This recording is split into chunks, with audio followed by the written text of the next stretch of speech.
Prologue, Chapter 3, Mexican Grand Prix. Rain clouds are on the horizon as the F1 circuit heads to Mexico City, and Malachi Wilson is keen to get some more wet weather experience under his belt. In his third ever Formula 1 race, he no longer has sights for just beating his teammate Mick Schumacher, but instead has his eye out for the other teams around him. Here we go then, it's time to race in Mexico City, a place which gave Honda their first ever victory back in 1965. American Richie Ginther won from third on the grid. And what are the Honda-powered cars this year? Well, Red Bull have been going strong here in recent seasons, so can they keep that record going today? 17 corners then at the Autodromo Hermanos Rodriguez, 10 to the right and 7 to the left, and all of them will have to be tackled in difficult, wet conditions here today. No DRS assistance either, at least not for the start of the race, but the best overtaking opportunities will still be down into turn 1 or shortly afterwards into turn 4. And as always, a man with plenty of racing experience joins me in the commentary box. Today it's Anthony Davidson. Tell me, Ant, you're no stranger to surviving the melee of turn 1, so how do you keep out of trouble when there's so much going on around you? Well, the throttle goes both ways, Crofty. You've got to have the discipline not to try and win the race on the first lap, so always be prepared to lift early and give those around you more space. Trying to be the last of the late breakers with half a dozen cars around you may pay off from time to time, but it's also a great way to lose your front wing. What's on, guys? Zach RC here and welcome back to the channel, and welcome along to the third episode of the F1 The Prodigy story series of Malachi Wilson in the Haas, ready for our third ever Grand Prix today. This is the Mexican Grand Prix and it's a wet race, so we can't seem to escape the wet races right now on this channel, but I'm really looking forward to this one regardless. The target today is just to finish in front of the two Alfa Romeo drivers in particular, so hopefully we'll be able to achieve that. From last place on the group as we go to 5 red lights, jumping right into the Grand Prix. Here we go, lights out and we are underway. It's a really poor getaway, everyone gets away from us very nicely. We're trying to use the ERS to open up on the start. We've had a poor getaway going down towards that first corner, so we're going to try and just make up some time, hopefully make up some places on the dive going into towards that very first corner. There's a long run down to turn 1. We'll try and go around the outside here. We've gone way wide. We've already got a warning for illegal overtake on Stroll. We've had to hand that position back. We have gained places on the start regardless. Around the outside we go, trying to pass both Stroll and Raikkonen. There we go, managing to find a way past the Alfa Romeo, but only briefly, because there go both cars. Back past us on the right hand side, going down in towards the left hand. I'm going to dive again, and that puts us up into P16 permanently. I'm going to try and pass Mick Schumacher as well. There we go, around the outside of our teammate. That's P4, that's P15, and try for 14th now on Giovinazzi. Again around the outside, going into the right hander, and that is P14 secure. Next up, Esteban Ocon in the Alpine. I'm getting a serious sense of deja vu here, because this is exactly where we were stuck on the first lap of the last episode. If you haven't gone and seen that one, go check out that episode now before you see the rest of this one. There'll be a card up in the top right of your screen now.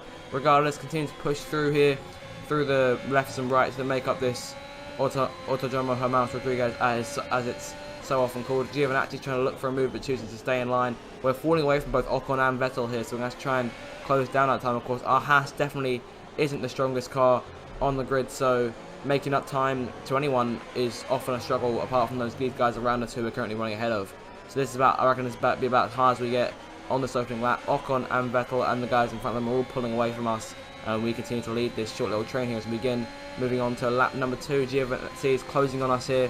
We're going to try and defend from him going down towards that first corner. He's got a very good run. There he goes, pulling off to the left hand side. We're going to try and defend from him. He chooses to stay in line, doesn't try to go to the right hand side, so we have gone to turn 1, still holding on to 14th place. So as we move further on now towards the end of lap 2, Ocon now has 2 seconds on us, and we're still just defending from Giovinazzi and Schumacher behind in this little train of the rest of the field. Here comes Giovinazzi again, the Italian, looking to the left hand side this time. We went slightly low to try and defend. He managed to cross over and try and get past us. We're using the ERS here to try and gain that speed, and we do. The ERS definitely helping with our straight line speed and keeping ahead of the Alfa Romeo going into turn 1. Remember, our target is to beat both the Alfa Romeo drivers, so that's something we need to be doing. We need to be keeping Giovinazzi behind us, simply just to pass the chapter and move on to the next one. Moving further on now as we've pulled away from the Italian and the German running behind us, but only briefly as we move further on to away on to the start of lap 6 here.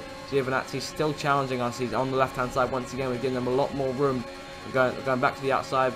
We've moved in line, but then decides to go for a switch, going for the dive into the first corner. We've kind of overshot it a little bit. We've found our way through, and that's us up into P14 once more. Us back on course to pass the challenge. Here comes Giovinazzi again. I can tell he's going to be able to go for another move. He's got the speed despite us using the ERS. He's on the right-hand side. We're going to force him a little bit. There's a bit of contact. And we've overshot the corner once again in the process, and that's going to allow Giovinazzi back in on the outside, but there's only so much you can do there. We kind of force him out there. Very clean driving still, and we're still holding on to P14. We move further on now to the start, lap 8. Going down back towards turn 1. This is where all the action seems to be happening for us today. Giovinazzi once again trying to challenge, but it's a fruitless attempt. We head down to that first corner. We haven't got much ERS. He's on the inside though. There he goes.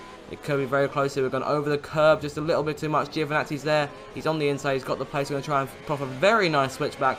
No contact made with the Italian in the Alfa Romeo, and that puts us back up into 14th and back on course to complete the challenge. Moving once again further on now to start lap 8. Back down the home straight we come. We've got a message from the pit wall saying that we need to pit, or we should pit, for another set of intermediates, but we're going to choose to defy those orders and stay out on the track because no one else seems to be pitting right now. It looks like everyone else is perfectly content with how their intermediate tyres are running, while we still continue to hold off Giovinazzi. And Lance Stroll's now worked us up into 16th place, so he's potentially a threat we'll have to look out for over the course of the next few laps. Moving further on towards the end of lap 10 and the start of lap 11, Stroll now takes 15th place. We're going way low on our X, coming out the last corner, going down to that first turn once again. And we've got the message through saying that Mick Schumacher is now in the pit lane. So could it be potentially that Haas want us to pit for another reason? Perhaps the fact that they just think we'll gain more time. Regardless, that no one else seems to want to change onto intermediates, so we continue to hold off Stroll. But the tyre grip definitely is fading, so that's something we have to worry about as the race goes by. We're up into like 30% on each tyre at this point. So moving on now to way further on to the start of lap 15. We've only got 4 more laps left to go in this thing. Lance Stroll still challenging us. He's still managed to keep Giovinazzi behind him. We're using the little ERS that we have left to try and fend off Stroll. Going to turn 1, we braked early, but we've managed to. He's run way wide there. We've managed to get the switch back on him, going through turn 1, so that we've gone a bit wide ourselves. But regardless, we're now up into P14 again by a very good margin. Moving further on now towards the start of sector number 2. We've seen, like I said, we've got a decent gap with only a few more laps left to go in this race. Moving just very slightly on, the yellow flags are out now. We're seeing the yellow flags on the track, and that's one of the Aston Martins. It's got to be Sebastian Vettel, who's actually spun going into the stadium section. You see he spins there all by himself in the wet conditions. These intermediates should definitely be helping him keep his grip on the track, but he's like I say, he's very lucky not to have any damage as Ocon squeezes past him there as he backs up the car and gets himself going again. No damage done to the Aston Martin machine except for potential pride to Sebastian Vettel. Regardless, he's still going in the race, and nothing left to worry about for him. But the drama still continues as we move on towards the end of lap 15. We've got one of the Red Bulls slowing, and then we've got the message that Max Verstappen is out of the Grand Prix. What's happening here? What has happened to Max Verstappen? He was leading the race, and he's retired from the top spot.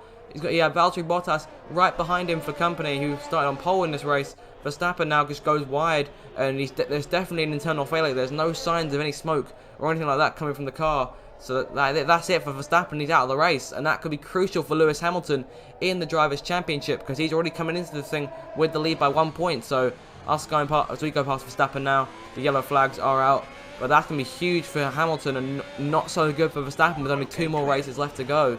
Hamilton looks like he's going to finish in 3rd place, but Verstappen is going to be 16 points behind him. Regardless, we've got problems of our own here. Giovinazzi's found his way back past Stroll, and we're still trying to hold him off now as we move on to the final lap. Giovinazzi's not going to get many more tries at us. We've been saving our ERS for this last lap, and here it goes. This is the opportunity we've been waiting for. We've turned it off though. We're forcing him to the inside. There's a bit of contact there. We throw the hand up in frustration. Malachi's still there on the outside, trying to hold off Gio into the first corner. Giovinazzi gets the better of us. We're going to stay on the inside and move back past him as we go through the opening sector, and I think that's all he can really throw at us for the moment. But will he come back at us though? That's the worry. Stroll's managed to find his way back past him. Bottas has just crossed the line to win the Grand Prix. That's his 2nd victory of the season, I believe. If I remember correctly, he won in Russia. Regardless, we're still pushing on, and we've got no more threats coming from behind us as we head into the stadium section for the final time. We've achieved our target here of beating both the Alfa Romeo drivers, so we can move on successfully to the next chapter after what hasn't been the most exciting of races, but nonetheless we've driven well, and it's 13th place for Malachi Wilson. Good stuff. Alright, race over. Take care of the car on the way in. And I can see the drivers starting to approach the podium for the victory celebrations. A real team victory today. Everybody played their part. Congratulations then to Mercedes, your race winners today.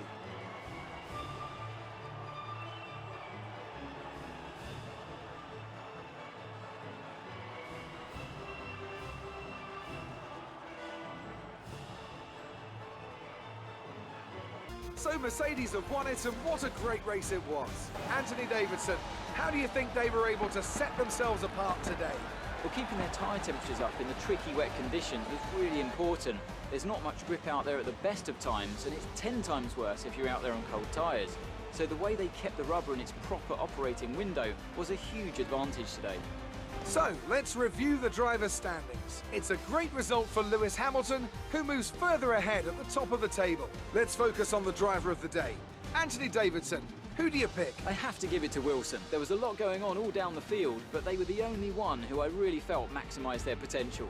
It's time to check out the constructors' standings. Mercedes continue to extend their lead. Meanwhile, good work from Aston Martin this weekend, who pushed themselves further up the order. And with that, we wrap up another weekend of motorsport. But with more races lined up, be sure to join us when we come back with more Formula One.